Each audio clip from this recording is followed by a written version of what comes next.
Hey guys, Dan the Marketing Man here. Just wanted to give some context to this video. This is actually a live sales meeting that I have every single day. So some of my students are in here, some of my appointment setters are in here, my salesperson is in here. So there's a lot of different people and we all talk about the same things related to, actually getting clients and SMMA and stuff like that. So yeah, this is a live call that we did today. So that's just some context for you. It's not perfect, but this is how they actually go. Welcome in. Morning, gentlemen. Good morning. Guys, I'm doing a sales training today. Woohoo! So hopefully that'll be very good for you guys. I want to help you guys make a script if you don't already have one, and I'll just be breaking that down. Okay, so let's get straight into it, guys. I'm actually recording this just so you guys know. If you're not okay with that, let me know right now. All right, cool. I'm good. So I'm going to start sharing my whiteboard. I'm just going to start with the prospecting phase. And actually, Kevin, we're changing the call number one, and this goes for all my students too. We're changing the call number one because right now, I don't think our close rate is really accurate because we're not qualifying people. So for the cold leads, for the warm leads, for the Facebook leads, okay, cool, they're being qualified. For the call number ones, they're not. So let me just kind of break down like the 3-call structure. So here we go. So obviously this O is the outreach call. This would be number one, and then this would be number two. So let me just break it down real quick, just kind of what needs to be expected. So on the outreach call, it's very quick to the point, and we want to be very quick to the point, like in our tone, in everything that we're doing. We don't want to waste time in the outreach or call number ones because these people are not people that we want to nurture. It's only the people that actually make it to the sales call. So this is very fast paced. Something else about wait, let me actually bring this in here. There we go. So the outreach call is very fast paced, right? These calls are probably going to last 2 minutes, 3 minutes at max, right? Especially if someone's interested, because they're probably going to have some questions. They're going to want to know some stuff, but you don't want to give away too much on this call. We just want to give them like the basis of what we do, right? So like Junior, Rudy, you guys were saying yesterday, like, hey, I don't really know what it is that we're offering. Where do the leads come from? We say it's like some kind of network, but really like, what is it? And that's the whole point. We want to keep it very fast paced. We want to keep it very tight. We don't want to tell them anything because that's the whole point of the reason why we're calling. If you want to know more, let me get your email. That way you can send you some more information. So it's very fast paced. It's very direct and short. We don't like to go in depth and talk about like, so where do you see yourself in 5 years? We're not even there yet. So we don't want to talk about goals and stuff. This is just for cold calls and social media outreach. If you guys are doing any of that, even cold email. I'm probably going to get into that pretty soon here. But yeah, these calls are very fast paced, short, direct. And we want this for 2 reasons. The first reason, if we're going to be very short with them and very fast paced, it kind of puts us at a different perspective in their head. Like, think about it really quick. Like if you're very quick on the phone and they see that, they're going to be like, okay, this guy doesn't have a lot of time. Because usually people who are like starting their agencies and they're doing cold calls and stuff like that, they do have a lot of time and they're just kind of like, I can spend 10 minutes on this cold call explaining what we do. I'm pretty sure you guys have actually done a call and, even maybe a call number one. And they're just like, well, what do you guys do? You give them like the little spiel and then they're like, well, I have some time now. Can you just explain to me what it is? No, we can't because it's not a full commitment on their end. If they actually are serious and they're interested in buying something, they're going to commit their time. So we want to be very fast paced for that reason. So it's just perception, number one. And then number two, the second reason is just a little bit more respect. They're going to respect you more if you're very short with them and like you actually care about your time. They're not just going to like slap you around and be like, whatever, I can do whatever I want. Because then they're going to treat you like that on the sales call. So this is very short calls, 2 to 3 minutes. Call number ones. Again, they're still very fast paced, but at this point, we're giving them a little bit more information. But more importantly, we're going to qualify them. That is the difference between call number one and the outreach call. Because for some reason in my mind, for the last year, my team has been doing the outreach call and call number one the exact same way. But we're going to change that up starting today. We're going to actually qualify them, still keep it very fast paced. This call is going to be like 2 to 3 minutes, but we're going to qualify them a little bit more. So what are the qualifications that we're looking for? Somebody that's qualified to actually buy the product. Number one, they're doing 3 deals a month. 3 deals a month plus. Oh my God, I can't spell. 3 deals a month plus. They've been doing it for a year minimum, 1 year minimum experience. And then we actually have to make sure that they have the budget, right? So that's why we're qualifying them now. So when we get on the sales call, the call number one, when we're actually following up with them, just wanted to follow up and schedule maybe like a 10-minute call where I could show you what we do. And then just out of curiosity, like as far as like your volume per month, how many deals are you doing? So the reason why we're asking this question is because we want to know how much money they have. But we don't want to directly ask them like, how much money do you have? So instead we ask them, how many deals are you doing a month right now? Okay, good. How long have you been doing it? Wow, that's amazing. And then just really quick, I'm just trying to get an idea of what your capacity is. How much more can you handle? These are the questions that we're going to be asking them on the call number one, rather than the sales call. And again, this is just going to increase our conversion rate. Because Kevin, right now, I think like all the calls that we're taking are just every call number one, you take it, you turn it into a sales call. And sure, even if they're not qualified, we're still going to do a sales call. And that's a waste of your time. So now that we're getting a lot of sales calls, like yesterday was insane, we want to start to qualify these guys a little bit more. So when Angelique, when Paul, when they give us, the cold leads, we want to start qualifying them this way. How many deals are you doing a month? Just out of curiosity. Oh, we're doing about 5 deals a month. Okay, great. How long have you been doing it? Oh, we've been doing it for about 5 years now. Okay, that's really good. And then the reason why I'm asking is just because I'm trying to get an idea of how, like, what your capacity is. Like, you're doing 5 now, but how much more can you handle? Oh, I can, handle whatever.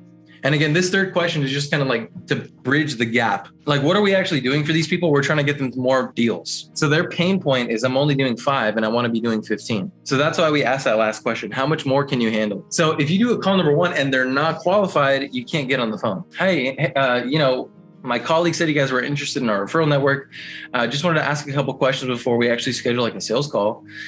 Just out of curiosity, how many deals are you doing? Oh, I'm doing probably like, one every 2 months. Okay, unfortunately, you don't qualify for our network, but very nice to meet you and have a great day. So we're not doing the SaaS anymore. Well, so the reason why I say that is because I'm speaking to like all of our students. But yes, Kevin, that's a great point. If they don't qualify for the high ticket, then you would just still do a sales call for the low ticket. Okay, got it. For you. But everybody else is just doing like one offer at the moment. So yeah. In this case, if they don't qualify for the high ticket, just pitch them on the low ticket. Just schedule them for that. But you don't want to tell them that. You would just like write that in the notes. Doesn't qualify for high ticket, pitch low ticket. And then when you get on the call, you'll have those notes. But for you guys who are only doing the high ticket, yeah, just literally disqualify them. Have a good day. So before I get into the actual sales training now, do you guys have any questions on that? Okay, cool. So yeah, the outreach is very fast paced. Call number one again, and this call is going to be like 3 minutes, maybe 5 minutes if you have some more questions. Well, how much is it? Oh, well, it's $60 per referral. We're still going to keep that same spiel as the call number one, as the outreach call. But in the call number one, we're going to just be qualifying them to make sure they can actually do that. Because if we qualify them now, Kevin's conversion is probably going to go from 1 to 5 to like 1 to 3. And that's where I want you guys to be.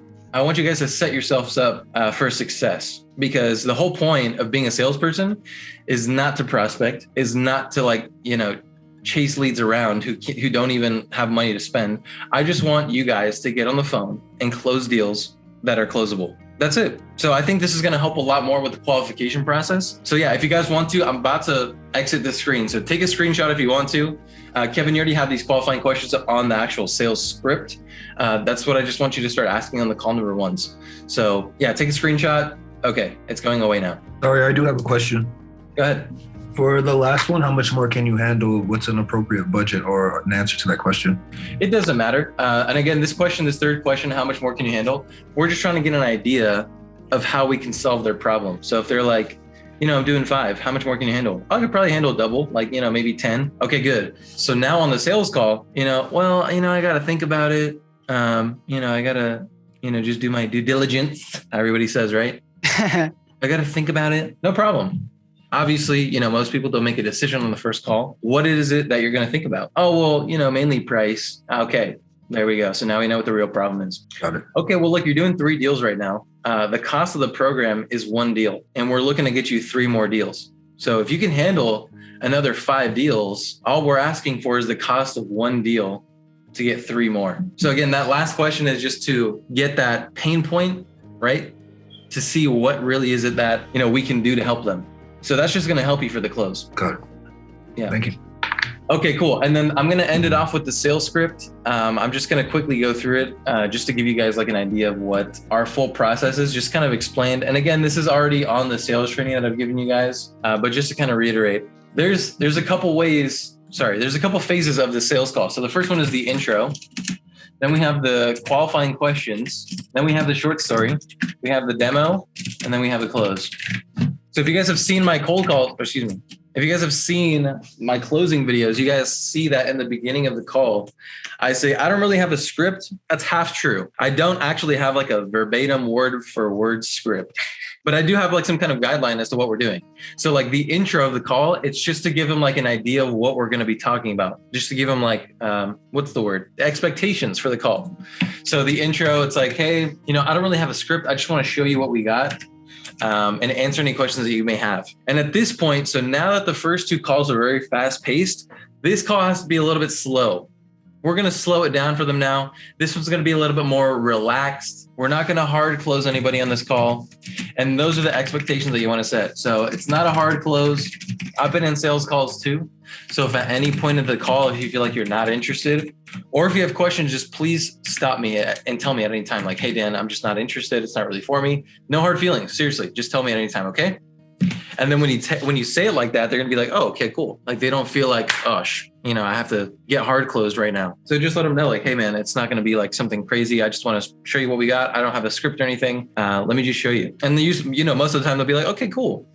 Some people will really appreciate it. You can kind of tell, they'll be like, damn, all right, cool. That's sick.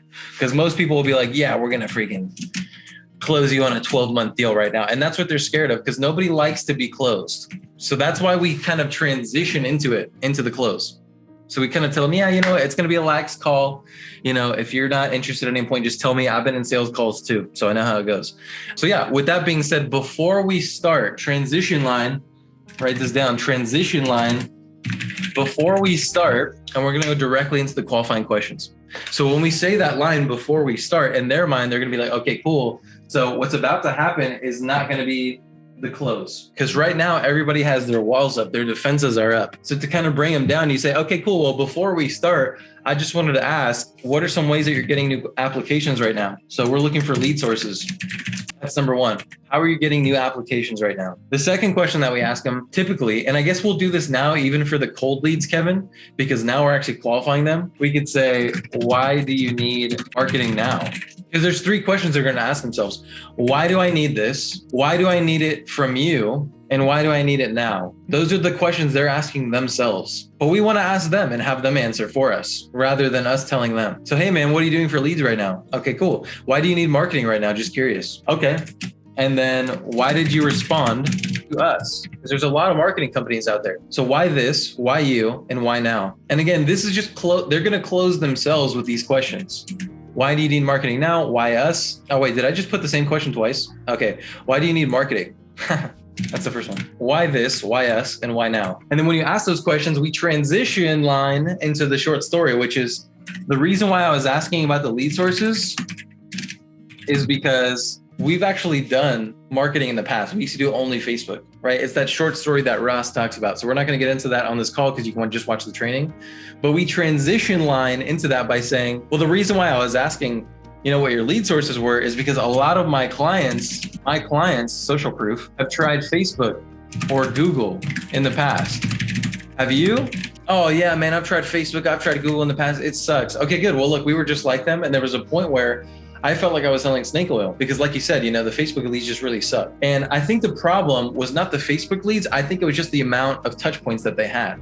So now we actually have this new software, boom, and then you go straight into the demo and you're just showing them. So yeah, now when the leads come in, they go into this lead in, we start texting them, emailing them, you go through the full demo and you can watch me do it live on my sales calls. Again, I just don't want to break it down. It's pretty to the point. It's already like on that video, but yeah, that's the transition line from the short story into the demo. And then after the demo, we sometimes do this thing where we're like, yeah, so that's pretty much all the entire program. That's the full system. So if you guys have any questions, feel free to ask. But with the network we've seen, the number one way to convert appointments into clients is intent. It's not credit score, because even though credit score is important, intent is what's going to close the deal. Like I'm sure, John, you've talked to somebody, right? They say they're interested, but when it comes time to get the bank documents, they disappear. And then we wait for a response. So we just kind of end off the demo with one more little pain point. Like, hey, look, you probably know what I'm talking about here. We see that with the network, that the intent of the lead is what really closes the deal, right? Because I'm sure you've talked to somebody, they say they're interested, and when it comes time to close, they disappear. So we just try to get you in front of those people who are online and looking, and then we follow up and set an appointment through the portal that you see here. Yeah, we'll do that here in a second. And then at that point, we get through the close where we just go over pricing, which again, you can find that in the actual video. There's like a calculator there that we use. So yeah, that's pretty much like a full breakdown of the training for the sales call anyway. That's like, and again, this call can be done in like 12 minutes. Like start to finish, you're already at the pricing in like 12 minutes. So yeah, that's pretty much it. Any questions on that? Dan, for the demo part, is that like showing them go high level, or that part I was a little like confused, or we go over like the graph that you were showing us yesterday, the visual of how the process works, or? Yeah, exactly. So like lead intake, you're showing them like where the leads come in to. If you want to show them like, you know, like a dummy website, like I was showing you guys, you also show them the high level and the automations. You show them the auto appointments, how the questions that we ask just automatically set appointments for them. So yeah, the demo is just showing them mainly the CRM, because anybody can do lead generation. We're not really selling that. We're mainly selling lead conversion, because literally anybody with an internet connection can run ads. That's not the problem. The problem is, do the leads suck? That's what they want to know. But the answer to that question, yes, they do suck. They do, because you're not going to close 100% of these leads. That's just not realistic. But what we're showing them is, with this high level, we can get consistent conversion rates where you can guarantee, basically, and we never say that, but you can almost, with a good chance, get your investment back. And that's the whole thing that we're selling. It's client acquisition systems. They don't care about the demo. They don't care about high level. They don't care about the appointments. They don't care about that. They care, how am I going to get my money back? That's what they really care about. Is there a smooth transition into the close? Yeah. So that was, so after the demo, we like to say this like little, okay, so Kevin and I will role play this, right? So here we go. So yeah, that's pretty much the full system. So if you have any questions, feel free to ask. But with the network we've seen, the number one way to convert appointments into clients is intent. It's not credit score. Because even though credit score is important, intent is what's really going to close the deal. Like I'm sure, Kevin, you've talked to somebody, right? They say they're interested, but when it comes time to get the bank documents, they just disappear. Right. Yeah. Or else, they say, follow up me in a year or something like that. Yeah. Yeah. So that's pretty much the full system. What questions did you have? How long does it take to get set up? So it takes 2 days to get set up. So like today is Wednesday. So let's just say if you signed up today, we could get started as soon as Friday. Okay, got you. And I saw that there was something to do with a guarantee and stuff like that on the ad. Can you explain that a little bit? Yeah, so we actually do guarantee the amount of referrals that we have. So for example, in Texas, we can do up to 100 we can do up to 100 qualified referrals for the month. Meaning you have credit scores above 620, incomes above 50,000, and they're actually interested in speaking with you. So that's what counts as a qualified lead. So let's just say, if you were to purchase 50 qualified referrals, at the end of the 30 days, if you only receive, 40, we have to refund you for the remaining. So you get what you pay for. That's the guarantee. We have to make sure that the leads that we're sending are qualified. Okay, got you. And yeah, how much is this going to cost? Yeah, so let's actually see how much that would cost. What state are you in? California. Okay, so in California, I can only do up to 40 leads. So let me pull up my calculator here, and then we just show the calculator, which you guys can see on the sales training. But yeah, we just transition from the demo by just kind of like reiterating that pain point. Like, hey, you've talked to somebody, right? They say they're interested, but when it comes time to get the bank documents, they disappear. And then they're like, damn, that does happen all the time. And then they start to ask questions because you just left it open.